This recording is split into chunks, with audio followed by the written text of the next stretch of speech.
Euh, Et salutations, les héros, le mirifique, le sublissime. Euh, J'ai terminé la série Skyrim. Skyrim, bah non, forcément. Vikings. Rien à voir. Si c'est sur Netflix, là, ils viennent de dropper les derniers épisodes de la dernière saison, tout ça. Du coup, je voulais en causer viteuf.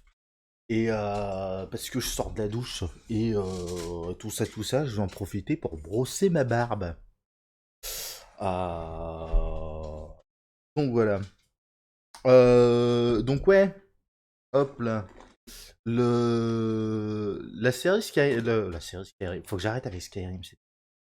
La série Viking. Donc moi j'ai suivi forcément depuis le début. Euh, pour ce qui est de la dernière saison en particulier. Là, de la deuxième partie de la deuxième saison, hein, donc après la fameuse bataille alors ça va être full spoiler hein, d'avance. Là, pour le coup, je vais pas tortiller du cul pour chier droit. La série est terminée depuis au moins 6 mois, un an. Moi, j'ai vu les coffrets DVD complets dans les dans les dans les magasins, donc part du principe que la série elle est terminée, tu l'as vu, c'est toi qui gères. Pip, pip, pip, pip. Euh, Ouais, du coup, donc après la fameuse bataille où Bjorn en sort pas mal amoché, machin, tout ça, j'ai pas grand chose à dire sur ces aspects-là, c'est vraiment la fin de la série qui m'a posé quelques soucis sur le plan narratif. C'est-à-dire la fin de l'aventure des fils de Ragnar. Et ouais, je sais pas trop, enfin, je sais pas trop quoi en penser. C'est ok, je prends la fin telle qu'elle est, y a pas de machin. Mais basiquement, Ivar, toute la parenthèse de Ivar Witzurk chez les Russes, j'ai beaucoup aimé. J'ai été dévasté quand ils ont quitté le petit Igor. Enfin, dévasté, j'ai chialé quoi, c'était beau putain. Euh, tout ce délire là, et quand ils arrivent à Katgat, qu'ils voient le roi Harald, tout ça. J'étais curieux de cette parenthèse d'Igor qui voulait renouer avec son passé et renouer avec notamment. Merde, comment il s'appelle? Le fils d'Athelstan, là, le roi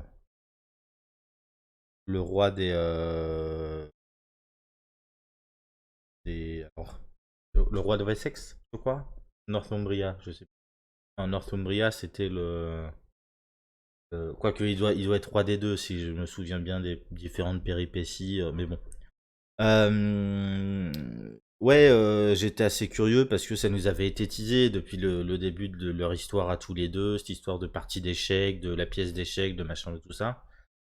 J'étais très très curieux et arrive la bataille finale et il y a une espèce de twist scénaristique qu'on n'a pas vu avant machin, Witzer qui fait ouais, t'as les yeux bleus foncés, gna gna gna, quand t'étais petit, on savait que c'était le moment où tu risquais de te briser les os, donc on te disait d'arrêter, de pas, enfin pas faire le con, machin, tout ça. Alors ouais, pourquoi pas, mais ça fait vraiment un peu sorti du cul, quoi. Et Et ouais, et du coup, la mort d'Ivar, que je voyais pas du tout venir, où concrètement, il est au milieu du champ de bataille, Et enfin, qu'on voyait pas du tout venir. C'était assez intéressant parce que justement, dans cette bataille, tu le vois qu'il rentre petit à petit dans la bataille, entouré de plusieurs guerriers à lui. Et tu le vois en train d'agiter son épée, de faire des mouvements, des machins, qui correspondent aux mouvements que font les guerriers autour de lui, qui tuent les gens autour. Et je sais pas comment le prendre, parce que ça fait, t'as vraiment une sensation en gros, les guerriers sont une extension d'Aivar, une extension du bras d'Aivar, qui est du coup, ouais, quasiment divin, en fait, dans cette compréhension-là du truc, à ce moment-là de l'histoire. Et puis tu vois les soldats qui tombent un par un, l'un après l'autre, et un mec qui finalement réussit à arriver au cac d'Aivar, complètement tétanisé, parce que c'est Ivar le Désossé, voilà. C'est une légende terrifiante, vraiment un ogre, bref. Et là, Ivar le regarde, lui fait... donc le mec est debout comme ça, avec sa dague entre les mains, enfin si tu l'as vu quoi. Ivar le regarde, lui fait non, n'aie pas peur.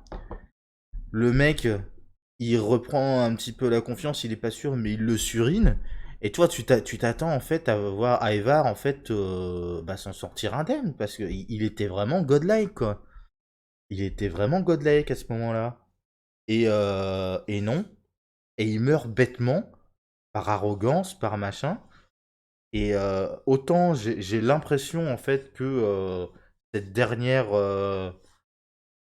excursion, expédition en Angleterre, tout ça, est en fait Ivar qui choisit comment clore son histoire à lui. En fait, il en peut plus. Effectivement, comme dit Witzerk, quand il quitte le royaume des Russes, il lui dit t'as changé, tout ça, tout ça. Effectivement, Ivar est plus Ivar le désossé, il est plus la brute épaisse qu'il était. Pourquoi la luminosité déconne là?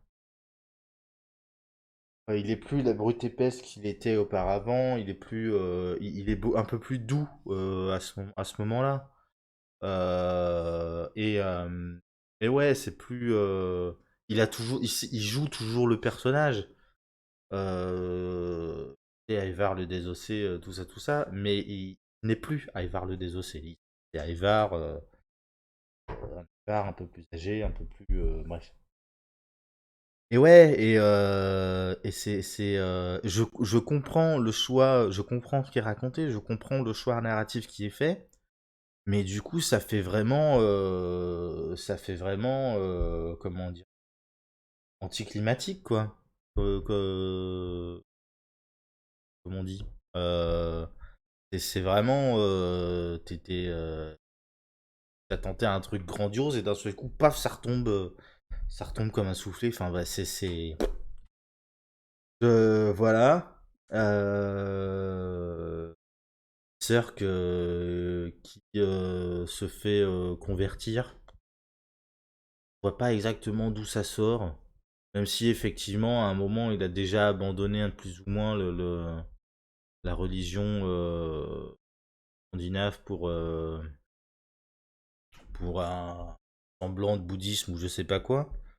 Donc effectivement, ça là-dessus, c'est un truc que j'apprécie notamment, c'est que dans les différents fils de Ragnar, on voit que chacun a un rôle précis euh, et qui est une facette de ce qu'était Ragnar auparavant. C'est Bjorn, c'est Ragnar roi.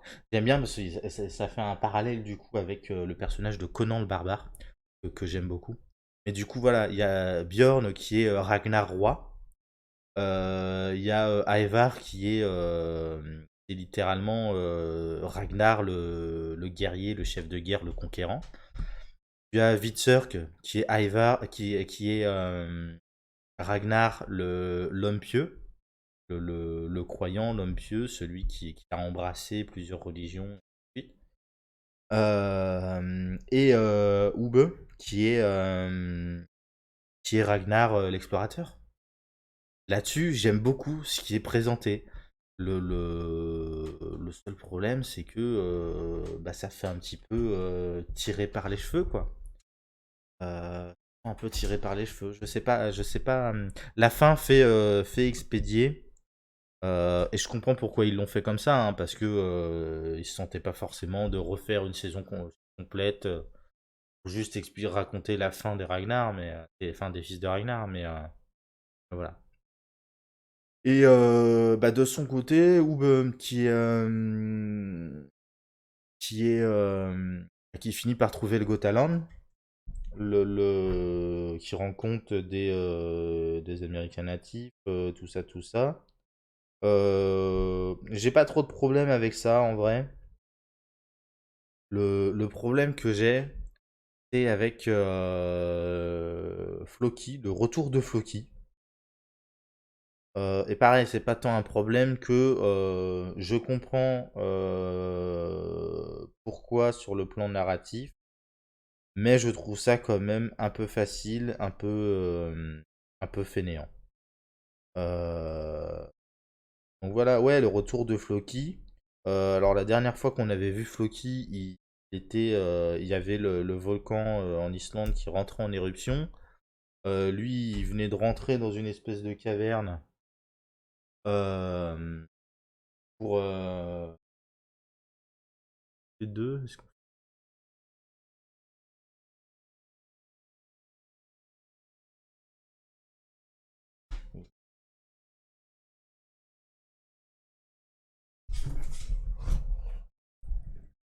Hop là.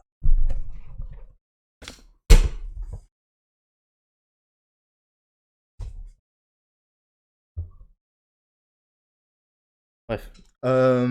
Ouais, qu'on avait vu la dernière fois en Islande, dans sa grotte, où il finit par trouver une croix chrétienne et il pète un câble parce que bah, c'est censé être une terre absolument vierge où personne n'a jamais mis les pieds, machin, tout ça. Du coup, il pète un câble. Et, et après, on avait juste essayé de le voir. Et là, il arrive comme un cheveu sur la soupe à la toute fin en Gotaland. Alors, on n'explique pas comment il est sorti de cette caverne, on n'explique pas comment il a traversé la mer pour arriver jusqu'au Gotaland, comment il a rencontré Other, tout ça, on l'explique pas.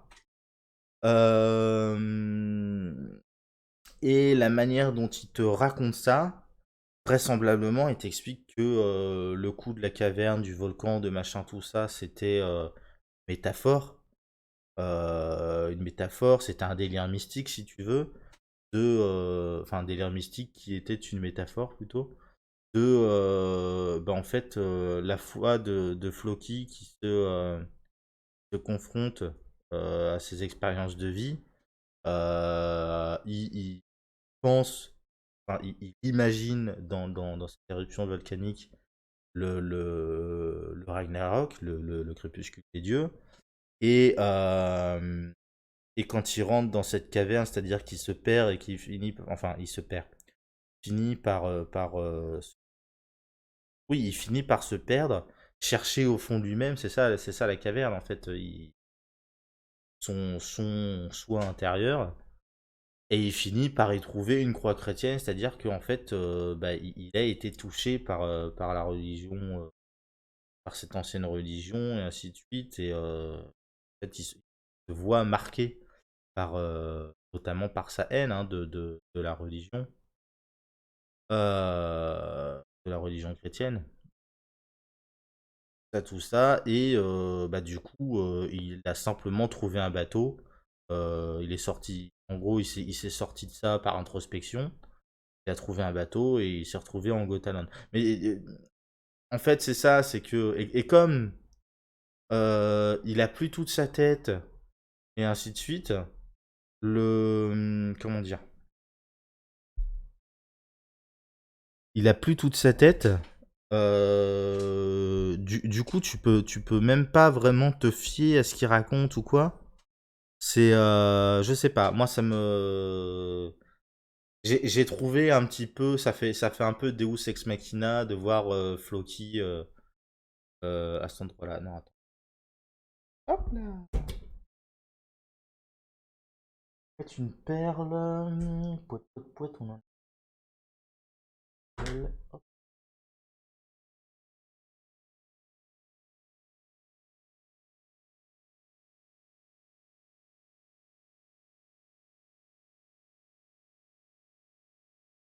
Donc ouais, je sais pas, c'est un peu chelou. Et comme fin de série,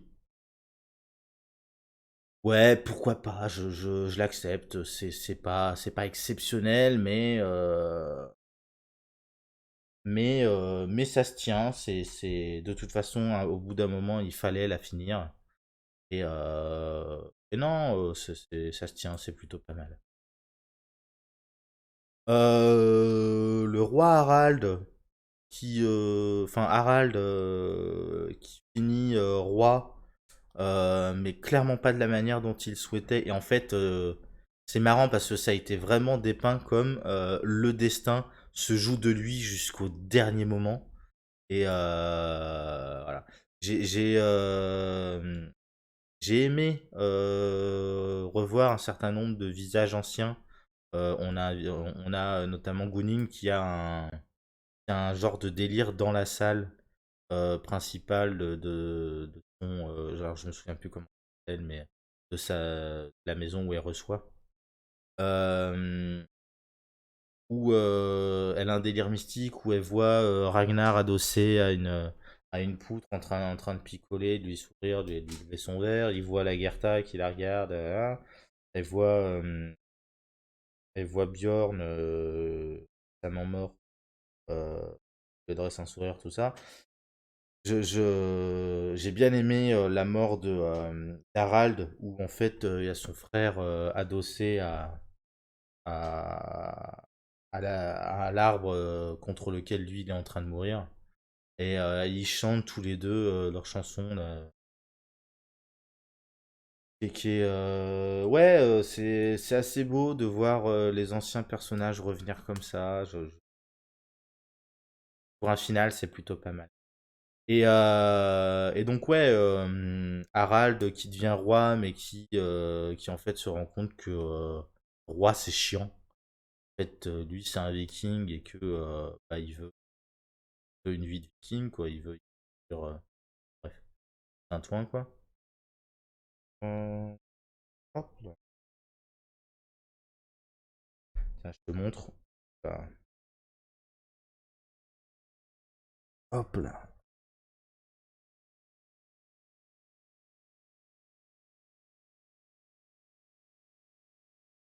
J'aime beaucoup parce que alors je me suis acheté un coffret complet de tout ça. Il y a plein de petits motifs de machin, tout ça. Mais j'aime bien les triskel. C'est assez simple. C'est pas... Après, tu sais, c'est que des motifs justement nordiques. C'est toutes les runes nordiques. Un tas de motifs machin. Mais comme c'est des trucs qui sont censés avoir une signification et que, bon, personnellement, j'ai pas encore fait la démarche d'aller voir ce que c'est censé signifier ou quoi. On évite de m'emmerder avec ouais, tu portais le symbole qui a été récupéré par les nazis, que machin, que bidule. Que tout ça, il y a tout un tas de symboles comme ça qui ont été récupérés par l'extrême droite, machin, tout ça. Moi, ça me trigger. Du coup, voilà. Donc, du coup, j'utilise que les trisquets. Enfin, bref. Et ouais, voilà.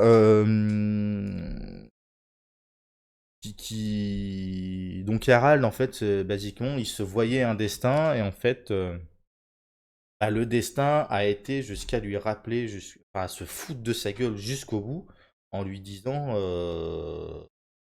bah voilà, t'as voulu ça toute ta vie, maintenant t'es roi, et maintenant que t'es roi, en fait, roi c'est chiant. Donc en fait, tu vas essayer de devenir autre chose, et tu passes purement et simplement en crever, quoi. Et j'ai trouvé ça assez marrant.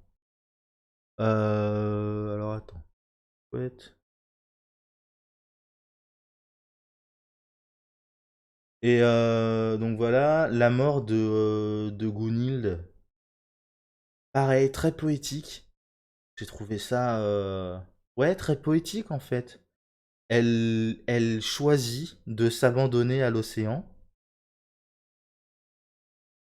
C'est, je vois pas quoi dire de plus. C'est poétique, c'est beau comme mort.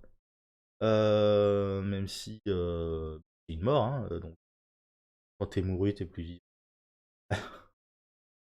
Mais voilà.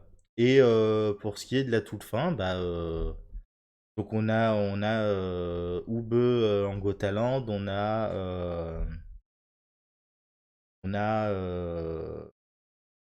Kjetil en Greenland, en Groenland. On a les rescapés, enfin ceux qui sont les rescapés, ceux qui sont pas partis d'Iceland, donc en Islande.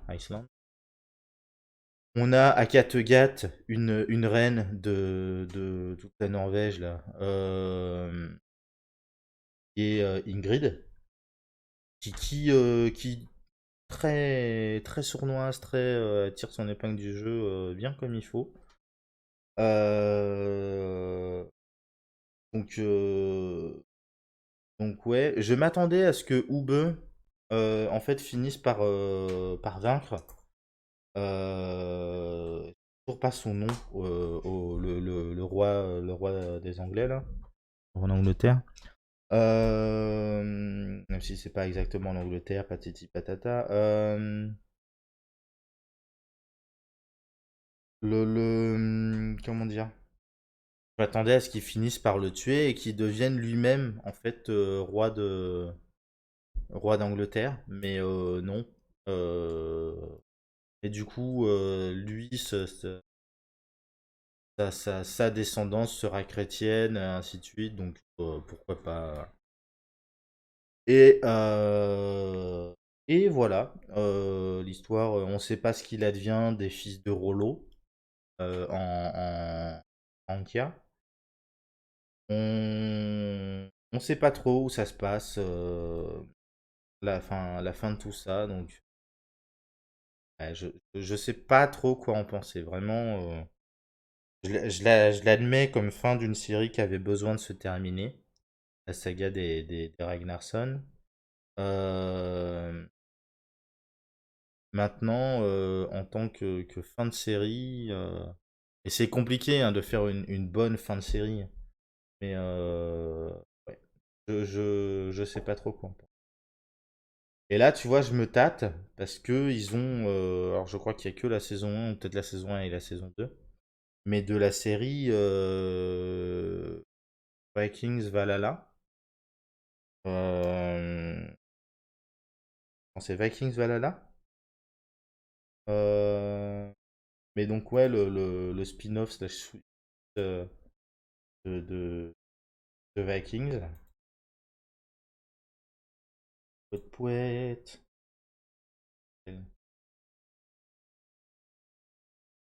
pouet. Pouet pouet. Pouet pouet pouet pouet. Pouet pouet pouet pouet pouet pouet pouet. Pouet pouet pouet, bah c'est où? Bon, laisse tomber. On va dire que c'est Viking Valhalla parce que je crois que c'est ça. C'est un gros doute. Je crois que c'est ça. Et ouais, je me tâte à la commencer celle-ci. Je me tâte, je me tâte. Ou je sais pas, je vais voir. J'ai pas envie de me relancer dans du Viking tout de suite. Euh, donc ça attendra certainement un petit peu, peut-être une saison ou deux. Mais ouais, potentiellement, je me lancerai là-dessus. Donc voilà. Je pense qu'on va se laisser là-dessus. Moi, j'ai fait mes deux couettes de barbe, les tresses. Hop là.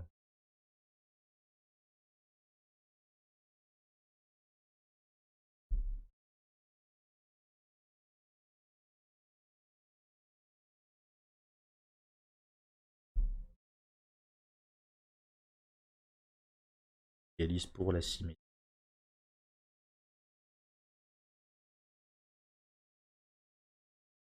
Hop là. Ok. C'est bon. Du coup, on va se laisser là. Moi, je te fais de très gros bisous. Et je te dis à la prochaine. Et tchou.